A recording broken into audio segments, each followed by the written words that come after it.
Good evening and welcome to our Good Friday service. We are so grateful that you have joined us here this evening in the sanctuary, and so grateful for those of you that are joining us online tonight. One thing that we would ask is that as you are dismissed tonight, we would prefer it if you leave in silence. Thank you. Last year, our Good Friday service was online only. We recorded it in the prayer room, and David was on camera. He was also running sound from a little soundboard, and we had 2 lights beside him. So about 2/3 of the prayer room was all of that. And I was standing against one wall, and Sarah was standing against the other wall, and then we would just step into the frame when it was time for us to lead. Diane was playing a piano that was in the hallway right outside the prayer room. It was quite a scene. At that time, we couldn't have imagined how long the coronavirus would impact our world. We had no idea what the year ahead would be like. I'm not sure we have ever or will ever live through a year like last year. Everything changed. How we live and work and move about, how we practice family and friendships, how we do church, everything changed. And along with those changes came a flood of feelings and emotions. We spent much of the year grieving and feeling sad. We felt afraid. We felt angry. We felt confused and lost. And we felt alone. We felt the feelings of Good Friday. We felt anger like the religious leaders who arrested Jesus and sentenced him to die. We felt sadness and grief like those who followed Jesus to the end. We felt confused and lost, like the disciples who thought they were coming to Jerusalem to establish a physical kingdom and who fled and hid once Jesus was dead.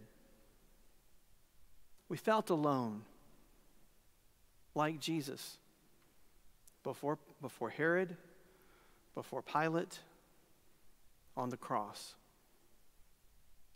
Perhaps in some ways we are better prepared for this Good Friday than any we have experienced before. Maybe we can better empathize with the feelings that fill the Passion story. Maybe we can better feel just a bit of what Jesus felt. Tonight is more than a night to remember. It is a night to feel, a night to put myself in the story and see what is stirred in me.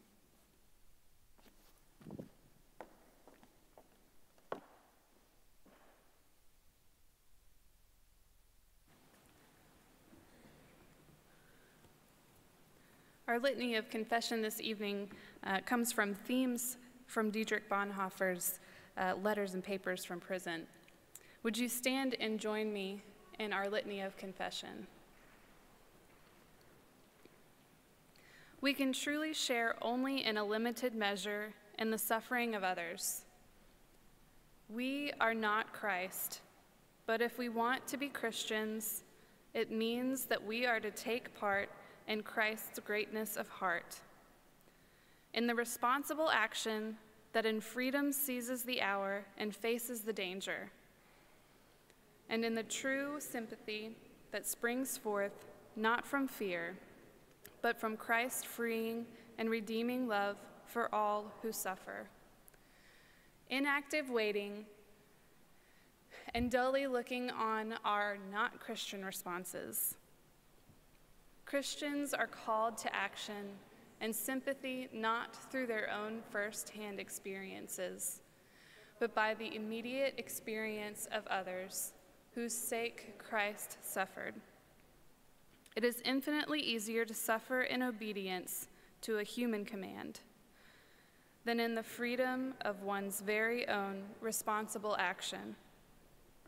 It is infinitely easier to suffer in community with others than in solitude. It is infinitely easier to suffer publicly and with honor than in the shadow and in dishonor. It is infinitely easier to suffer through putting one's bodily life at stake than to suffer through the Spirit. Christ suffered in freedom, in solitude, in the shadow, and in dishonor, in body and in spirit. Since then, many Christians have suffered with him. We confess that we have chosen ease over the cost of discipleship, indolence over action. We have turned away from injustice, all while knowing that Christ's hands and feet are our own. Lord, have mercy on us. Would you join me in singing, Jesus, Remember Me?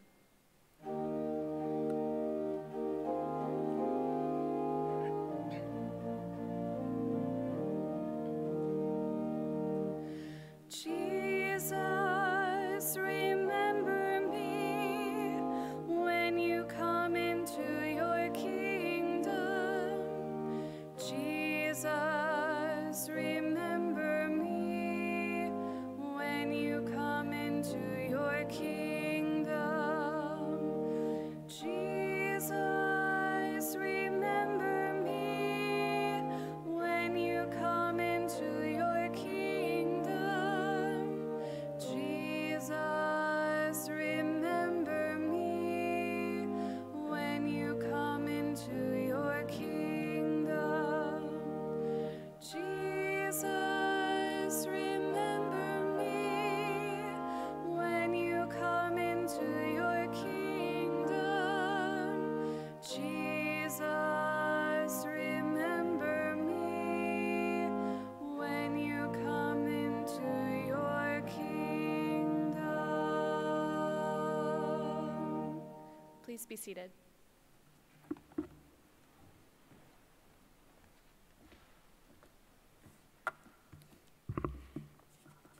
A reading from the Gospel of Mark, chapter 15, beginning in verse 16. The soldiers led Jesus away into the palace, that is, the praetorium, and called together the whole company of soldiers. They put a purple robe on him, then twisted together a crown of thorns and set it on him. And they began to call out to him, "Hail, King of the Jews!" Again and again they struck him on the head with a staff and spit on him. Falling on their knees, they paid homage to him. And when they had mocked him, they took off the purple robe and put his own clothes on him. Then they led him out to crucify him. A certain man from Cyrene, Simon, the father of Alexander and Rufus, was passing by on his way in from the country, and they forced him to carry the cross. They brought Jesus to the place called Golgotha, which means the place of the skull. Then they offered him wine mixed with myrrh, but he did not take it, and they crucified him. Dividing up his clothes, they cast lots to see what each would get. It was 9 a.m. when they crucified him. The written notice of the charge against him read, "The King of the Jews." They crucified 2 rebels with him, one on his right and one on his left. Those who passed by hurled insults at him, shaking their heads and saying, "So, you who are going to destroy the temple and build it in 3 days, come down from the cross and save yourself." In the same way, the chief priests and the teachers of the law mocked him among themselves. He saved others, they said, but he can't save himself. Let this Messiah, the King of Israel, come down now from the cross that we may see and believe. Those crucified with him also heaped insults on him. At noon, darkness came over the whole land until 3 p.m. And at 3 p.m, Jesus cried out in a loud voice, "Eloi, Eloi, lema sabachthani?" My God, why have you forsaken me?" When some of those standing near heard this, they said, "Listen, he's calling Elijah." Someone ran, filled a sponge with wine vinegar, put it on a staff, and offered it to Jesus to drink. "Now leave him alone. Let's see if Elijah comes to take him down," he said. With a loud cry, Jesus breathed his last. The curtain of the temple was torn in two from top to bottom. And when the centurion who stood there in front of Jesus saw how he died, he said, "Surely this man was the Son of God."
Good Friday was the culmination of what was an incredibly emotional week.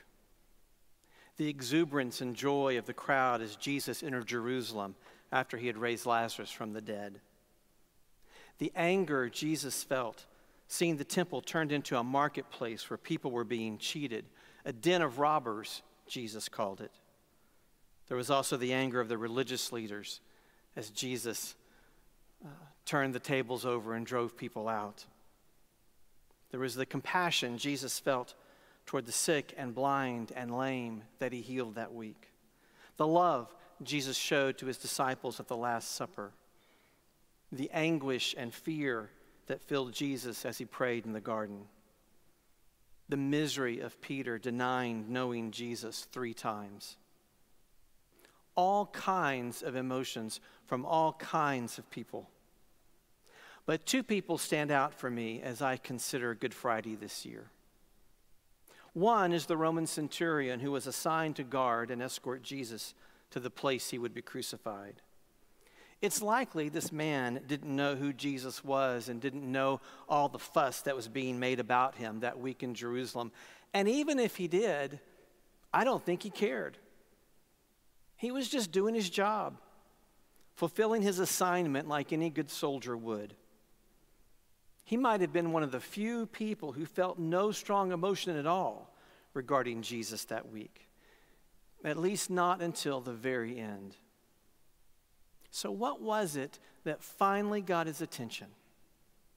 Was it when Jesus asked God to forgive the criminals crucified on his left and right, to forgive those who sentenced him to death, to forgive those jeering him and spitting on him as he hung on the cross, to forgive even the centurion? Did it get his attention when darkness covered the land in the middle of the day for 3 hours? Or when Jesus cried out, "Father, into your hands I commit my spirit," just before he breathed his last? It wasn't just another day on crucifixion duty. And as this centurion saw it all play out, as he saw everything that happened, he felt something different than the anger or grief felt by most everyone else who gathered there to watch Jesus die. The centurion felt something divine, something bigger and greater than he had felt before. To see Jesus forgive his executioners, maybe Jesus was looking at him when he said, "Father, forgive." to see all of nature respond to Jesus' death when darkness filled the earth, to see Jesus give up his own life, to say, "It is finished," and it was. The response of this soldier was worship. Luke says he praised God. When he put it all together, he knew what Jesus had said about himself was true, even though he may not have known what Jesus said. The centurion proclaimed, "Surely this was a righteous man. Surely this was the Son of God." One of the great miracles of Good Friday is that such sadness and pain can lead us to such powerful, intimate worship, like it did for the centurion and like it does for us tonight. The other person who stands out for me is Mary, the mother of Jesus. The Gospels tell us she was there when Jesus was crucified. Mary wasn't losing a teacher or friend or the one she thought would be king. Mary was losing her child. She watched her son die a slow, cruel death. Some of you know firsthand that extreme, heart-wrenching grief that comes from losing a child. Many felt sadness and grief and pain that day, but none felt it quite like Mary. Tonight, we must resist the temptation to jump ahead to Sunday. It is Friday. This is the day Jesus died. No more teaching, no more words, no more healings, no more acts of kindness and love. On Friday, Jesus stopped breathing. His life ended. He was dead.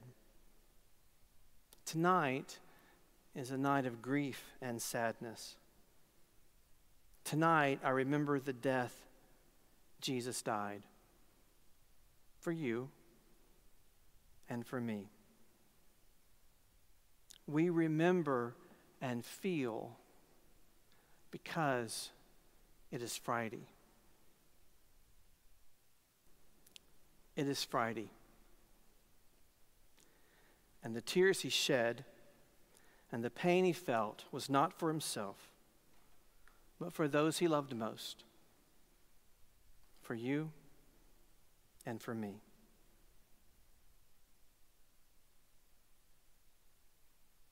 It is Friday, and the veil that separated God and humanity was ripped in two.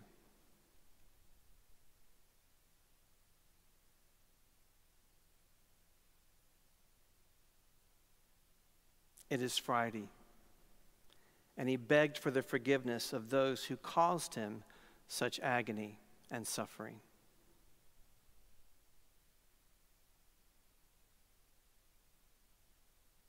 It is Friday, and the sky was black, the earth shook, and the life and light of the world breathed his last.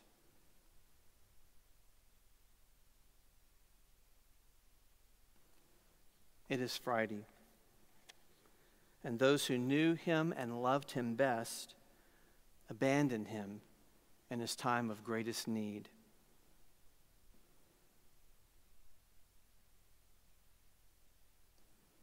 It is Friday, and God's light that had come to the world, the light of peace, hope, and salvation, the light that illumined the path to God, no longer shone.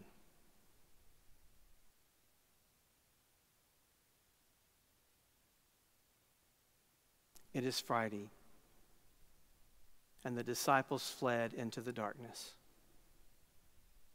You are dismissed.